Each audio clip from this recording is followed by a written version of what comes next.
Supreme court में उस याचिका पर सुनवाई चल रही है जिसमें शिवसेना कल फ्लोर टेस्ट कराना चाह रही थी और महाराष्ट्र के राज्यपाल भगत सिंह कोश्यारी के आदेश के खिलाफ ये सुप्रीम कोर्ट में पहुंची हुई है। और आपको बता दें राज्यपाल ने क्या कहा था अपने चिट्ठी में, उस पर आपको बता देते हैं। ठाकरे को राज्यपाल का जो खत पहुंचा था मुख्यमंत्री को, उसमें लिखा गया था ज्यादातर शिवसेना के विधायक MVA यानी महाविकास आघाड़ी के निकलना चाहते हैं। 34 विधायकों का प्रस्ताव मिला है। फ्लोर टेस्ट के लिए 2 खत मिले हैं। साफ है कि सरकार सदन का विश्वास खो चुकी है। बागी विधायकों को साथ लाने के लिए आप अलोकतांत्रिक तरीके का इस्तेमाल कर रहे हैं। 38 विधायकों ने खुद को खतरे की बात कही है। मैं अपने अधिकार से फ्लोर टेस्ट का आदेश दे रहा हूं। लेकिन इसी पर ही सुप्रीम कोर्ट में अब सुनवाई हो रही है और शिंदे पक्ष के उद्धव ठाकरे पक्ष के जो वकील हैं अभिषेक मनु सिंह भी, उन्होंने तमाम सवाल उठाए हैं। उन्होंने कहा कि इतनी जल्दबाजी क्यों हो रही है। हमारे सहयोगी रवीश रंजन शुक्ला सुप्रीम कोर्ट में मौजूद हैं। जी रवीश, तो ये सुनवाई जो 5 बजे कहा जा रहा है शुरू हुई है, कहां पहुंची है?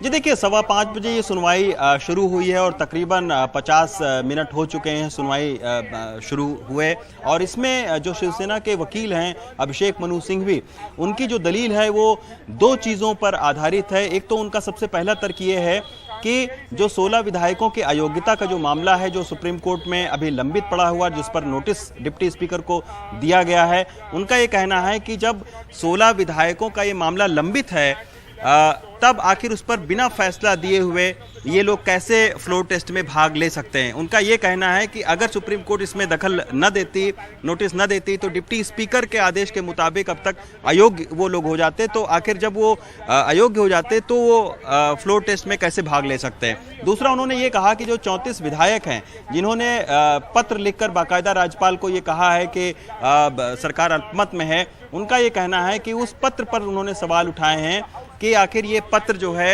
ये दर्शाता है कि ये जो विधायक हैं वो किस तरीके से दल बदल के दायरे में आते हैं। तो उस पर जो है वो कोर्ट का ये रुख था कि कोर्ट ने साफ तौर पर ये कहा है कि इस बाबत जो है उनके जो अधिकार हैं वो सीमित हैं और ज़्यादातर मामलों में वो दखलंदाजी नहीं करते हैं। और सरकार अल्पमत में है या नहीं है, ये केवल राज्यपाल पर नहीं, इसका जो फैसला है वो फ्लोर टेस्ट पर ही हो सकता है।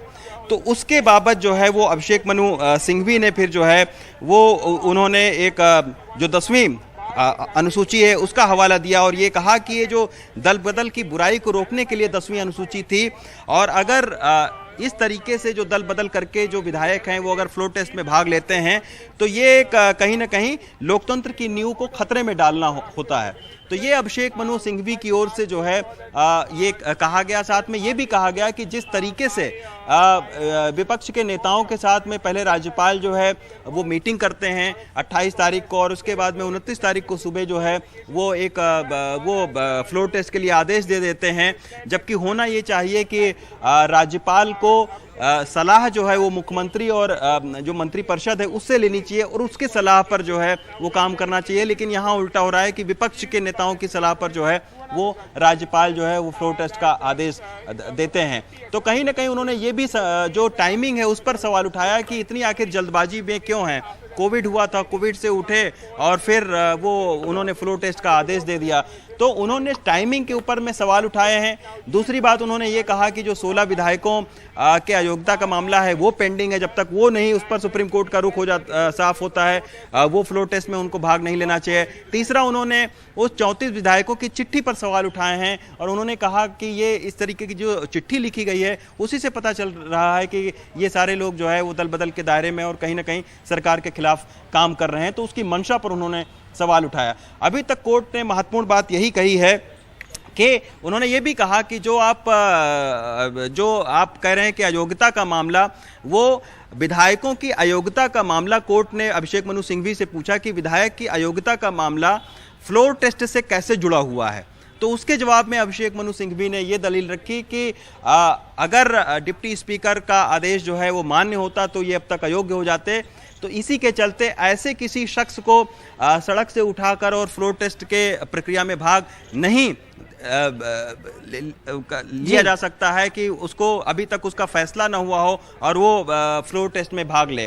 तो ये सारी अभी दलीलें चल रही हैं। अभी देखना होगा कि जो शिंदे ग्रुप के वकील हैं वो इस पर क्या तर्क रखते हैं। तो फिलहाल अभी तकरीबन 1 घंटे का वक्त हुआ है और उसमें अभिषेक मनु सिंघवी लगातार जो है वो कई सारे पुराने केसेस का भी वो हवाला दे रहे हैं और अभिषेक मनु सिंघवी जो है वो अपनी बात को रख रहे हैं। बीच बीच में कोर्ट भी उनसे तमाम सारे सवाल जवाब कर रही है। बिल्कुल रवीश, आप नज़र बनाए रखें क्योंकि आज ये बहुत महत्वपूर्ण है कि अदालत का रुख, सुप्रीम कोर्ट का रुख क्या होता है।